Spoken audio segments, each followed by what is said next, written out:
right, I'm Chris Cuomo. Thank you for the company. I have two news items for you. Biden has trouble in the ranks. That's not news, right?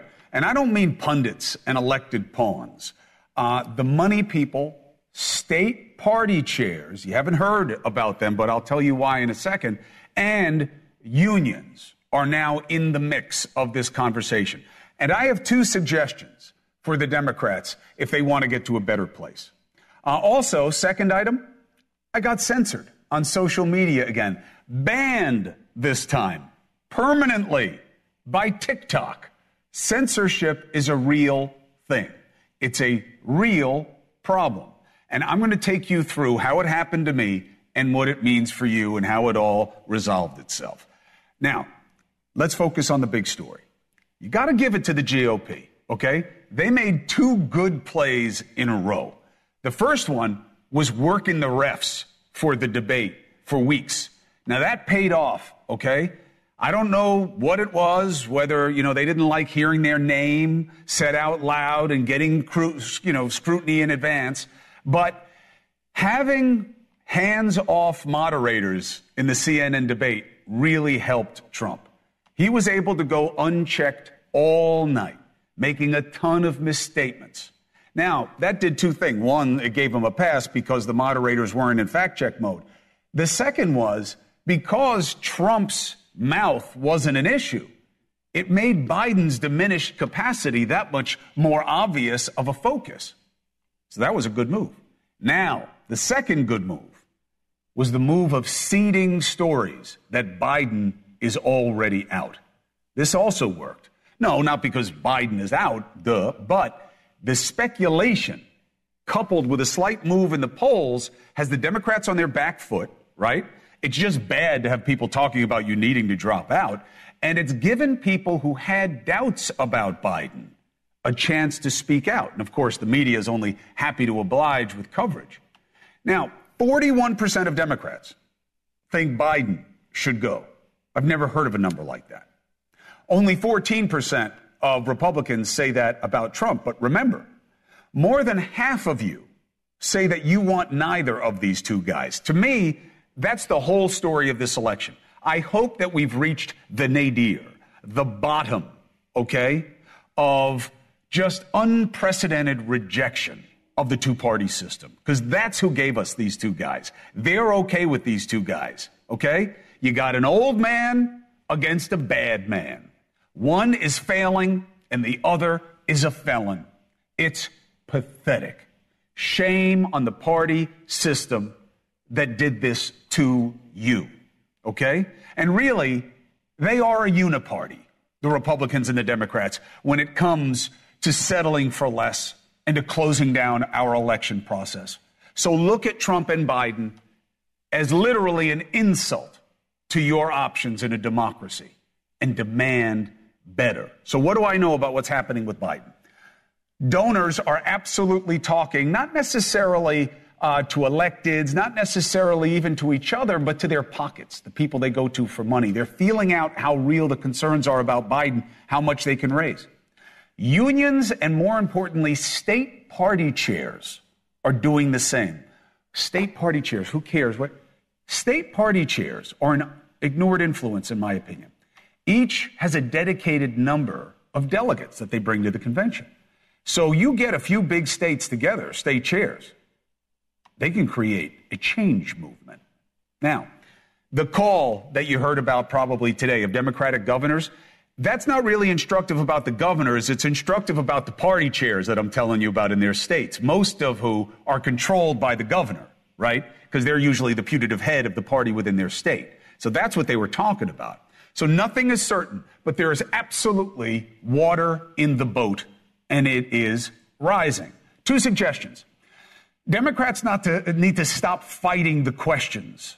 They need to stop fighting the doubts and dealing with this as it's something they have to deal with. They need to start seeing it as something that they get to deal with. Now, it's not just a semantic difference. It's a lesson from philosophy. There is an opportunity. The obstacle can be the way, all right? A reassessment right now of whether Biden is the right person and why and what it's going to take to win is a great opportunity. if Biden goes, the convention is going to be a huge moment for the party if they play it right. Biden comes in as the kingmaker, gives his delegates, gives his speech, could swing momentum, show that this party is doing what it's supposed to be doing, and maybe even swing the race, judging by how most known Democrats have been found preferable to Trump in recent polls. Even Kamala Harris is closer than Biden is. Now, if Biden stays, the candidate, the ticket, and the party will all be tied to the idea of it takes a village, that there's a team around Biden that shores up his limitations and makes him a better choice than solo act Trump, who assembled a lousy team last time, one of the worst we've ever seen, and may have even lesser offerings if reelected. But, here's my suggestion. If you're going to sell us on the team thing, I want to see them now. Who are they? What is this team? All right? And you better step up who's on that team. First change, press secretary. Watch what happened today. I know it's been a while since we've done this, so please bear with me. You just reminded us that President Biden had a cold on Thursday. What medications was he taking in the days or hours leading up to the debate? And I know that question has come in a couple of times to us. He was not taking any cold medication. Was he taking any medication that would have interfered with his performance? He was not taking any cold medication. That is what I can speak to. After the debate, did the president get examined by a doctor, or did he get a neurological scan? A neurological scan? Is there an explanation then for why it was so bad? He said, I'm not as smooth as I used to be. I don't debate as well as I used to. I don't walk as easily as I used to. But one thing that he knows is how to deliver for the American people. Pelosi said it's a legitimate question to ask if this is an episode or is this is a condition. Which one is it? Well, what I can tell you is that he had a cold and a bad night. Listen, wrong energy, wrong approach, wrong execution, okay? Now, I am uniquely qualified to assess what kind of political messaging you need. I've been around people who were in this business my entire life. I've seen good ones, I've seen bad ones. This is not what you need right now. Cover, cover, cover. That's what she's doing, right? The energy says it. She's deflecting. You need this. Pop, pop, pop with these questions. That's what you need right now. You need a muscular, male or female, doesn't matter, a muscular, aggressive press secretary for this president, because he's not going to make the case himself. So if you're going to hide him and have him not do press avails and not do real interviews, now I know he's going to sit down with George Stephanopoulos, friend of mine. Yes, he's a Democrat, but he's a minted journalist now, and I guarantee you there's going to be a lot of headlines off this interview. I think they do it Friday and it airs Sunday. It's going to be something. And I think it's kind of ballsy of Biden. You'll say, oh, he's sitting down with a friend. Let's see what happens when he sits down. But, he's not out there the way most would be. Okay, the numbers show that. You need a better press secretary. Now, look, I know that Karine Jean-Pierre, okay, KJP, is a good TV pundit, good pedigree, and is a good look for the Democrats, right? This is the diversity that they celebrate, and I think that's a beautiful thing. However, what you need right now is not this. Doesn't matter how she looks or what her, what boxes she checks. That's not my issue. My issue is her approach and her competency. If you're going to say it's about a team, you better change this up right now. And you better put people around Biden who don't echo his weaknesses, but give him new strengths. Okay? Now, that's my take. And we'll see what they do. But they're going to have to do something. We're past the point of where they can do nothing. Doesn't have to mean they replace Biden, but you're going to have to see some changes, and you're going to see them in the next couple of weeks. Otherwise, this story is going to take a turn to what the big change is going to be. All right, that's my food for thought. You tell me what you think about it. Somebody who needs to be part of the conversation of what does it mean if Biden is on the fall is the third-party candidate, independent presidential candidate, Robert F. Kennedy Jr. Now, he has said many times, I'm the only one who can beat Trump. Now, maybe that's true out of the three, but polls show that there are a lot of people that polling-wise would have a chance against Trump. But Bobby is a target because he is a threat, I believe, to the Democrats. Some will say to the Republicans as well. But either way, he's going to get hit. And Vanity Fair did just that today. They brought out an article that goes back and rakes through Bobby's closet, and there's plenty of skeletons in there. And they got allegations of past sexual misconduct, personal misconduct. Kennedy has responded to the allegations, and he did something unusual, I think, in this day and age. The playbook is Trump's, right? Deny, deny, deny, deny. They're a liar. Vanity Fair's is fake news, blah, blah, blah, right? Bobby did not deny them. He said, I'm not a church boy. I have skeletons in my closet. I am who I am. And you know what? That's good enough for me. You can find out what's happened in his past. I knew about it in real time. You want to know? You can know it's there. To me, I don't think those kinds of questions determine who should be and should not be leaders. I think it's about what he can do for you, not what you just think about him and his past. So I want to talk to Bobby about what's going on in the race and what it means for him, and he joins us now. Bobby, thank you for joining us.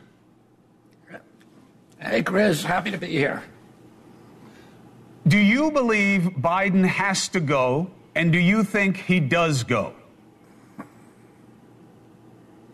I can't, I try not to make predictions, and I try not to do spin because it feels dishonest to me.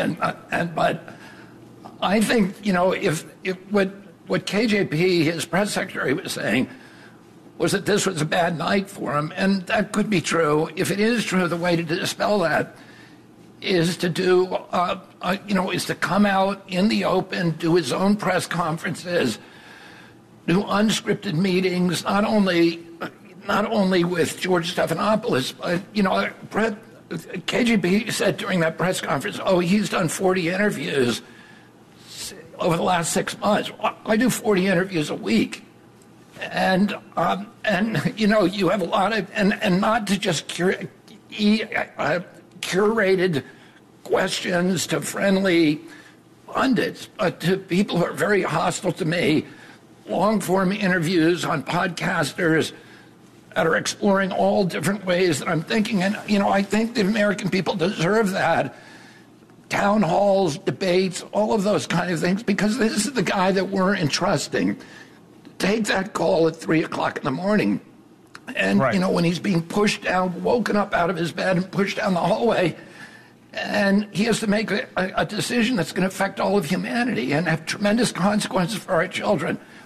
We need to have somebody who is, at the top of his cognitive capacity, who has mental acuity, has deep understanding of these issues that he can draw on. And I'm not sure that's it. The other thing that KGB said is, well, it doesn't matter if he's cognitively impaired because he's done such a great job over the last 4 years. Most Americans don't agree with that. Most Americans are fighting the worst inflation since the 1970s. They feel like they're being gaslighted. We have the biggest deficit, this ruinous deficit that's threatening that's threatening existentially our nation. We have the Sinaloa drug cartel running border policy. We have kids who can't get in a house for the first time in American history, a generation of children who's going to live worse than their parents. We have a chronic disease epidemic. We're embroiled in all of these wars. We're losing a war in Ukraine that they've been lying about.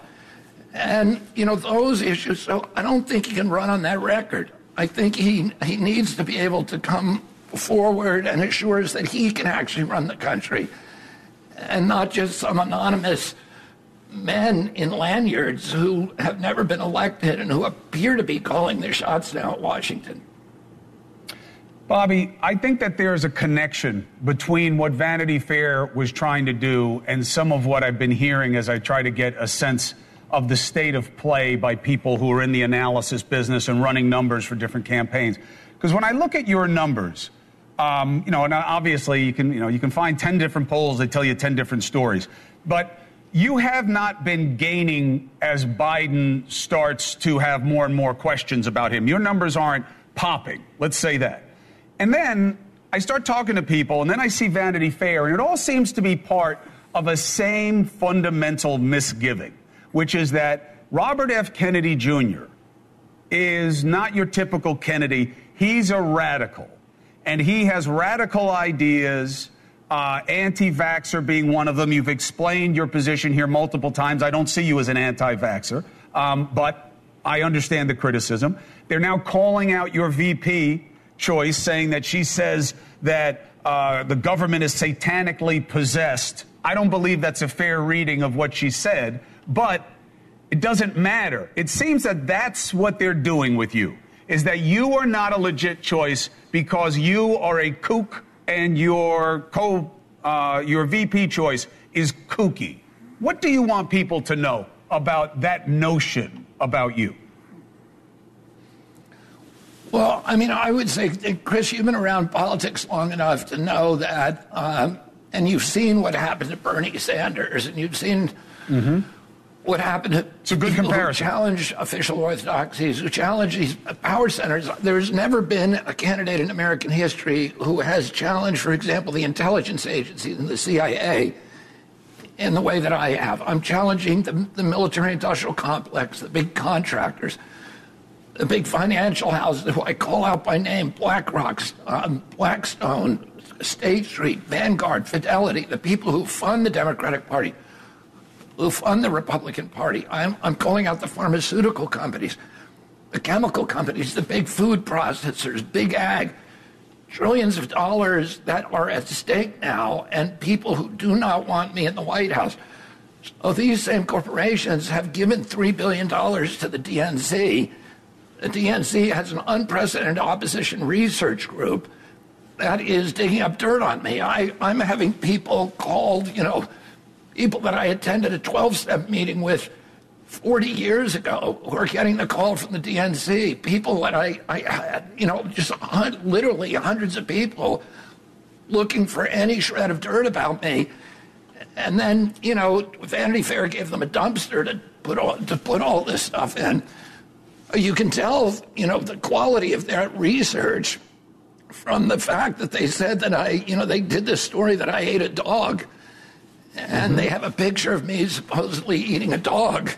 And, of course, it's not a dog. And they said I was eating a dog in Korea and that they had checked with experts, metadata experts, and identified it as Korea, and checked with veterinarians who validated that it was a dog, and it's a goat, and it's in Patagonia. And it's a river trip that I used to do on a big whitewater river called the Futalaifu every year. And it's a big, kayaking trip that where that's what we ate. That's what everybody eats down there is goats. So, but the irony is, Vanity Fair is the most persistent complaint against me is that I'm promoting misinformation, but that whole article is just a dumpster of misinformation. But that's what they're going to do. And we know they're going to do it. In fact, they say it in the article. And we are going to destroy Robert Kennedy. So I think, my feeling is that when I walk on the street, when I go through an airport, when I walk down the block in any city in America, and the enthusiasm for my campaign, the huge crowds that we're getting that are undiminished by this. And I think they've seen it before. They know that this is what the mainstream media does. So hopefully they'll read it with a discerning eye. Bobby, I want you to have a discerning eye, too, and look out to see if people seem to not be bringing their pets to rallies where you're going to attend or any speech you're going to give.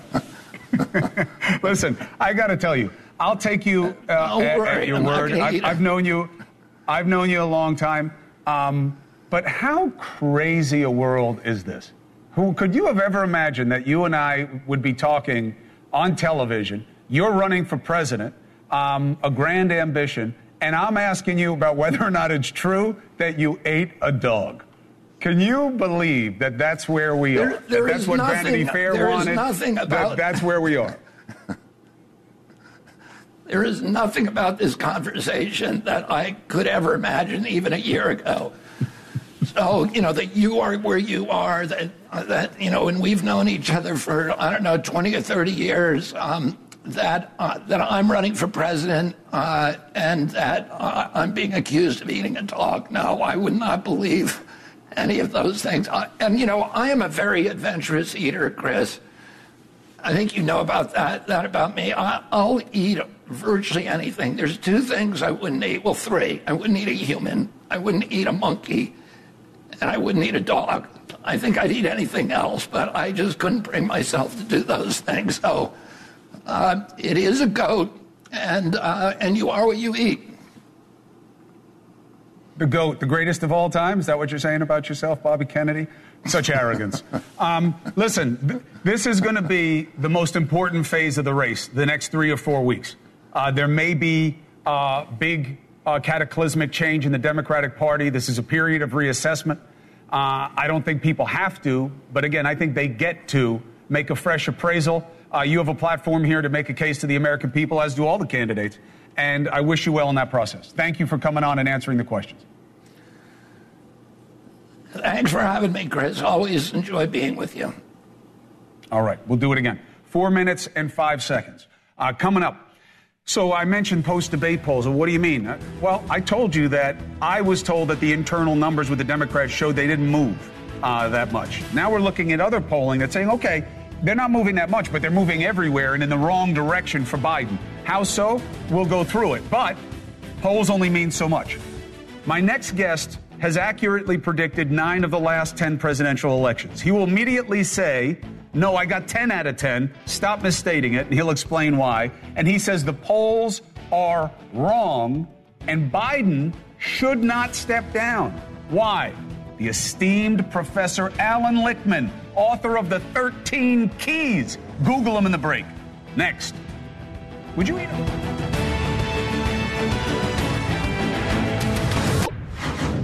Dusty had the line of the night after the RFK Jr. Interview. He said, there are 3 things I wouldn't eat. I wouldn't eat a human being, I wouldn't eat a monkey, and I wouldn't eat a dog. And Dusty says to me, immediately the headline is, Bobby Kennedy will eat cats. That's the problem with giving yourself a finite list of anything. That's politics. I wonder, we'll see if that becomes the headline. A CNN poll shows that Trump now has a 6-point lead over Biden. Yes, I saw other polls that show that Biden is up, and I show that it's close. Look, it really depends where you're looking, all right? Here's what we know. In the battleground states, the trending is bad for Biden, all right? Now, how much does it matter? Professor Alan Lichtman has accurately predicted 9 of the last 10 presidential elections using a matrix of considerations that he calls the 13 keys. He is not a fan of polls, and he says, Cuomo, be careful about running with this story that Biden needs to drop out. Why? Let's ask him. Professor Lichtman joins us now. Why don't I care about the polls, Mr. American University professor Alan Lichtman, and why are you not impressed by calls that Biden's got to drop? Number one, polls are snapshots, not predictors. They are abused as predictors. Remember, the polls told us that Hillary Clinton would surely win. The eminent Princeton University consortium, headed by the great Professor Sam Wang, based on polls that 99% chance Hillary Clinton was going to win. He said he'd eat a bug on national television if he was wrong, and he did. So I have an alternative to the polls, which is predictive. I would say 10 of 10 because 2000 was a stolen election. Al Gore should have won going away, as I proved in my report to the U.S. Commission on Civil Rights, which is still up on their website. But leave that alone. As the candidate on my system of 13 keys, it takes 6 negative keys to count out the White House party. Biden checks off incumbency. He checks off party contest since he's uncontested. He drops out. They lose the incumbency. They lose the contest key because there's obviously no consensus replacement. So instead of being up 2 keys and having 6 more keys to fall to predict the Democrats' defeat, they're down 2 keys and only need 4 more keys to fall. But forget the keys for a moment. Chris, how many times in 120 plus years since the turn of the 20th century has the party holding the White House won when there's an open seat, no incumbent running, and an uncertain or contested nomination? The answer is zero. So all of these critics with no track record whatsoever of predicting any elections are now telling us they can predict what the Democrats have to do to win, even though they're recreating the 2016 situation with an open seat for the Democrats and a contested nomination. All right, so now you're not in the staff room with another bunch of geniuses, okay? You're hanging out at a 4th of July barbecue, and somebody comes up to you and says, Lichtman, I get the keys, they're smart, but Biden can't think on his feet. He's losing support every time they measure it. His own party is coming after him. It seems like he's the only guy who can't beat Trump. Why shouldn't they upgrade when their own numbers seem in the preference polls shows that everybody does better than Biden? Well, that's not true. Depending on what poll you look at, none of these candidates are doing very well against Trump. But again, these polls are absolutely meaningless, 4 months plus out from an election. In June of 1988, George H.W. Bush was trailing Mike Dukakis by 17 points. All the same pundits wrote him off. All the same pundits wrote off Donald Trump after the Access Hollywood tape, saying he's finished, he's done. You have the same pundits now based on one debate as opposed to 3.5 years of a presidency writing off Joe Biden. He just made 2 strenuous, successful trips abroad. He delivered one of the best State of the Union addresses in modern history, including a lot of thinking on his feet and a lot of ad lib. Are you going to reject all of that because of one 90-minute performance? And none of you are physicians or neurologists. Yes, I'll tell you why. I'm not saying I'm a neurologist. I can't even spell it. What I'm saying is that's who he is, who we saw at the debate. It wasn't a bad night. You don't know that. It's not because, yes, I do. I know him. I know him. You don't know. Is that who he is, or is what do you mean I don't know? I just told you I know. How do you know one is who he is? State of the Union is reading a prepared address, which he did okay. You say it's one of the best ever. I don't know that it's one of the best ever. You say that. But I'm telling you, on his feet, this is the way he is. Every time he has to think quickly on his feet, he goes into, a phase change. I think that's who he is. I don't think it was a bad night. He was thinking on his feet in the State of the Union, responding to a lot of what the crowd was doing, going off teleprompter. But again, judge him by his presidency and consider the alternative. The media is so complicit in electing Donald Trump. I saw the New York Times website today. The first 4 stories were all about Joe Biden. Why isn't the media making the choice to say Donald Trump is trying to lie his way into the presidency? He directly threatens our democracy. Has been written. And the Supreme Court, wait a minute, the Supreme Court has given him carte blanche to destroy our democracy and have no consequences. Why isn't that the story? Isn't that more important? It's absolutely more important. I just don't agree with the assessment when it comes to the court's decision. And in terms of calling Trump a liar, I've never called anybody a liar more in my life than I have former President Donald Trump. It's one of the reasons that if he wins, I'll probably having to do this interview from behind bars. I hear you. Professor Lichtman, let's keep the conversation going. Dusty's yelling at me for time, but you're worth the time. Good. We'll talk again, and thank you for the perspective, Professor. Thank you. Have a beautiful 4th. Always. Great to be with you. All right. Take care. 4 minutes, 30 seconds. Smart guy, right? 9 out of 10. So the Supreme Court ruled. Look, I don't think that the Supreme Court ruling is this crazy ruling. How many presidents or former presidents have been prosecuted because of what they did in office? Just Trump. So obviously, it's not like we had some standard that just got upset. What does the ruling mean for the other cases? 2 much better legal minds take it on for you, because that's the big question. What does that ruling mean for the cases against Trump? You'll get the answer.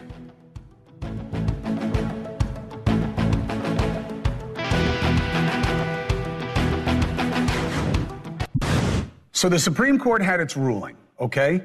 Trump and any president has immunity for official acts, and it is up to the lower court, not the Supreme Court, to determine what was an official act, what was an unofficial act, meaning not part of his appointed duties.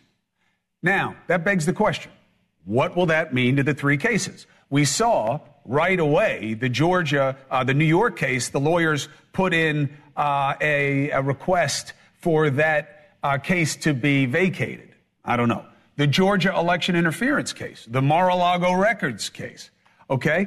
All three of these are now cast into doubt. Why? Let's discuss. All right, let's bring in two much better minds. Robert Ray, former independent counsel, of course, worked as part of Trump's defense team at one point, and former New York City prosecutor Paul Callan. Paul will be playing the one side, and Robert Ray will play the side closer to Trump's cushion. So, Paul Callan, what is the problem presented to prosecutors by this case yesterday?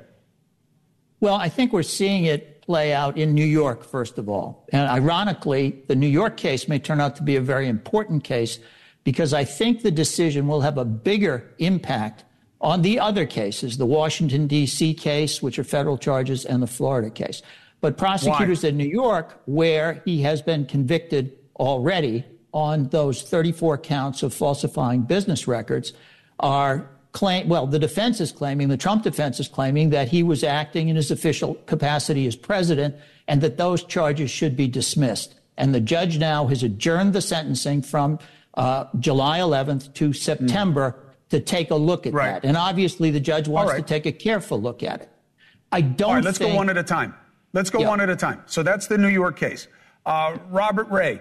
I think the judge delayed the sentence, yes, to give them time to present their argument, but also because to the extent that this was political at all, this is not good for Democrats to have him sentenced, right? Because we saw what the conviction did for Trump. What will the sentencing do? How much money will it make him on the campaign finance side? So I think there could be mixed motives. But even if it's pure, why does this new standard mean the judge can't say, I believe that what he was saying about paying off the porn stars and messing with the campaign finance requirements was an unofficial act.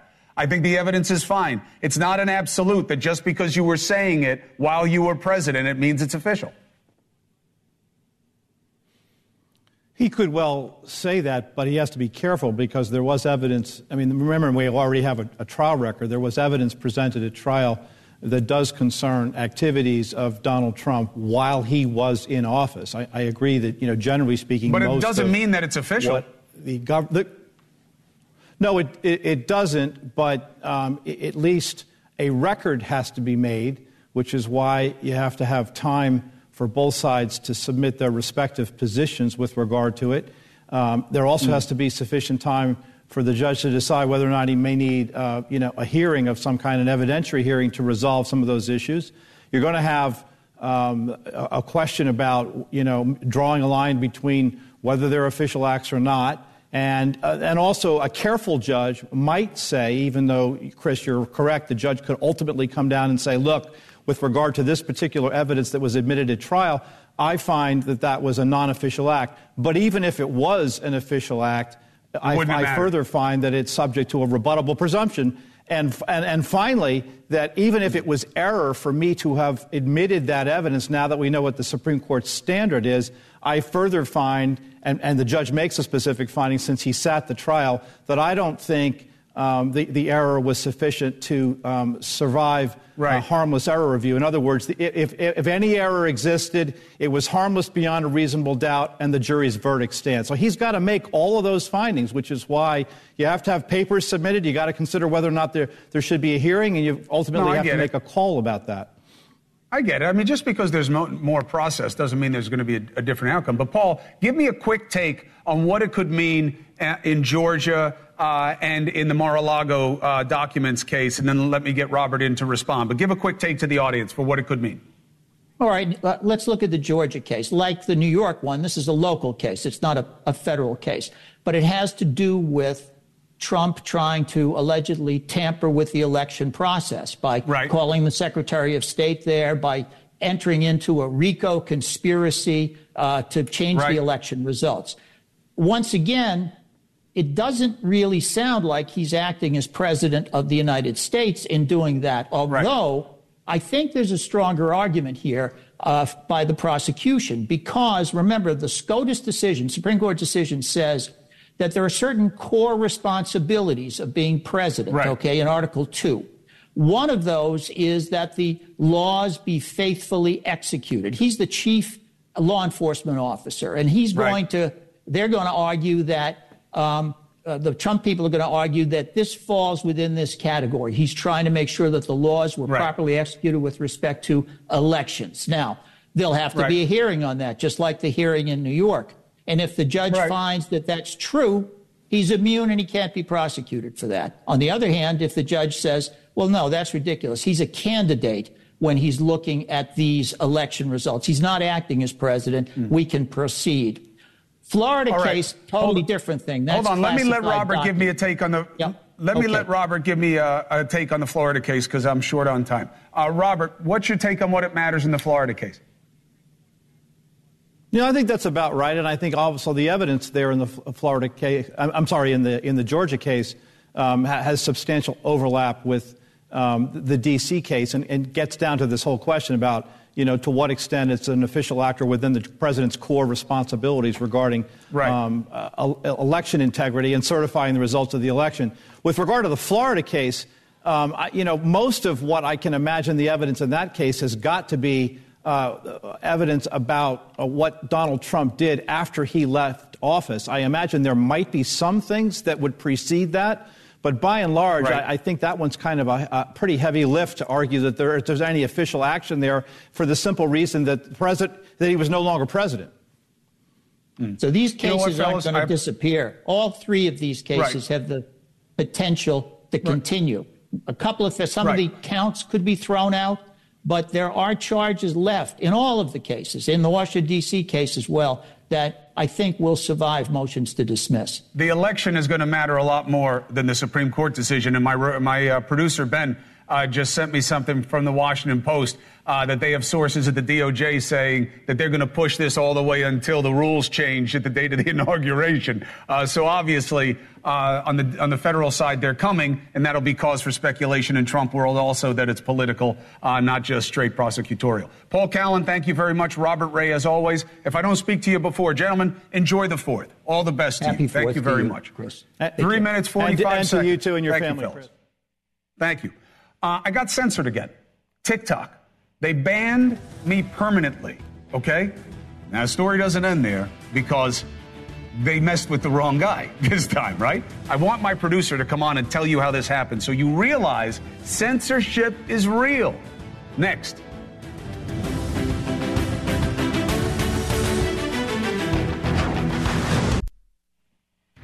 TikTok banned me. TikTok banned me permanently. Why? Too handsome. No. For what I do on my show. Literally. Videos like these. Take a look. The closure of Rafah was not just about the closure of one of the vital, humanitarian aid access points. Forcing this kid to run on a treadmill. Keeps increasing the speed. The kid falls. Father picks him up, makes him keep running. Now she's suing the drug manufacturer. First lawsuit of its kind in the United States, claiming she became permanently disabled after one shot of the vaccine. The reality is I am in pain every second of every day. Look, they have a problem with what's said about COVID, long COVID, vaccine injuries, the Middle East, okay? People are playing politics with freedom of speech. We appealed to restore the account. They said no. After further review, your account will remain permanently banned or due to a violation of our integrity and authenticity policy. Integrity and authenticity. So that didn't work. I sent them a response saying, clearly this isn't a human being making this determination because you'd have to be crazy to censor a journalist with a major platform on American media. But that's exactly what you've done. And I look forward to litigating this all the way through. We reached out to the company, and just like magic, the account is back. But the point remains. Let me bring in my producer, Isabel McCauley. Okay, she deals with TikTok for me on a regular basis. She flagged this. Thank you for doing this, Isabel. Yeah. Extending your job description to come on TV. Tell people why you think this happened and what it means. Yeah, well, you weren't just banned for violating their policies. You were banned specifically for the integrity and authenticity, which I think is hilarious. We watched the clip of all of those videos we just played were videos that were on your TikTok that were flagged and originally removed. So the first time I saw them remove a video from your TikTok, it was the Corey child that was on the treadmill. He was being badly abused. And I understood that one. I thought, that's child abuse. And I understand why they wouldn't want that played on TikTok. Instagram left it up. X left it up, but TikTok removed it. And then every video after that, besides one that was Gaza, was COVID vaccine, COVID symptoms, but really, really the vaccine. And now we know you're reporting. I know it well, and we know it well on TikTok. And Chris, you're always kind of letting people tell their stories, but you're trying to leave it to the audience to decide. But the way TikTok interpreted the videos we were putting up is that it was misinformation. That's why they removed your account for misinformation. Now, what's interesting is all of this falls under violating community guidelines. That's why they removed all of those videos. That's why they banned you. But now that they've reinstated your account, they've also re-uploaded every video that they took down originally. So somehow all 6 of those videos that were removed before now do not violate community guidelines. Yeah, so we think it's an algorithm, right? And you sent me these hashtags of how people have to write different words to get around them. Yeah. What is that about? Yeah, so sometimes what we do is intentionally misspell keywords so that we can get away with using certain words like death or war or lockdowns, kill, vaccine, COVID. So you can see in these stills that we're showing that when you say the word COVID, we'll just use a 0 instead of an O. And for whatever reason... So we do that? We do That's that. what you do? I do that when I post your videos. So what happened is I was doing that for your COVID videos. I was spelling it C0VID, vaccine with an @ sign instead of with an A. But I was out of town for 6 days. And the team was just simply posting the same videos to TikTok that they were posting to Instagram and to Twitter, thinking that it would be okay. But it wasn't, because we weren't using those little workarounds. 4 videos in the 6 days that I was gone were removed, and that resulted in your ban. Isabel, I love it. And I love that people get to see what it is that makes the show good. You got Dusty, Isabel, you got a whole team of great producers here that do our best. I got one suggestion, though. We're not going to use the coded language anymore. We're going to write the regular language, let them flag us, and let's have the fight. Isabel McCauley, thank you for the job. I know I just made it harder, but thank you very much. I appreciate you. Yeah, thank you. All right, we'll take a quick break. We'll be right back.